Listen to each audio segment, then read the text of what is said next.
জমা দিয়েছি।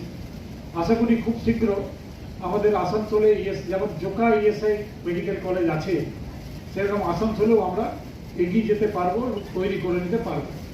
এবং এটা যদি হয় তাহলে এই অঞ্চলের যারা বিভিন্ন কলকারখানাতে কাজ করেন, শ্রমিক আছেন, তাদের যে পরিষেবা, সেই পরিষেবা অনেক গুণ অনেক ভালোভাবে বেড়ে যাবে।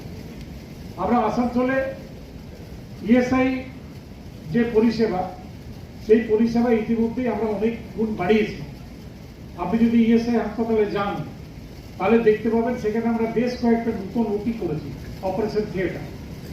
এখানে চোখের জন্য আলাদাভাবে আইয়ের ওপি আছে।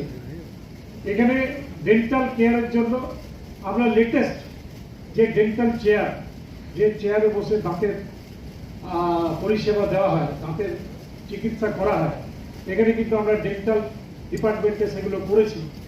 এছাড়াও আমরা এখানে আইসিইউ, ইন্টেনসিভ কেয়ার ইউনিট এখানে করেছি। এবং সবথেকে বড় ব্যাপার, আমাদের আসানসোল ইএসআই হাসপাতালে কিন্তু ডায়ালিসিস আমরা অনেকদিন আগের থেকেই চালু করেছি। আসানসোলে যে সমস্ত শ্রমিক ভাইদের ডায়ালিসিসের দরকার হয় তাদের বাইরে যেতে হয় না, আসানসোল ইএসআই হাসপাতালে কিন্তু আমরা ডায়ালিসিস করে থাকি এবং সম্পূর্ণ বিনা পয়সায় এই পরিষেবা শ্রমিক ভাই যারা আছেন, যারা আমাদের আইপি, তাদেরকে আমরা দিয়ে থাকি।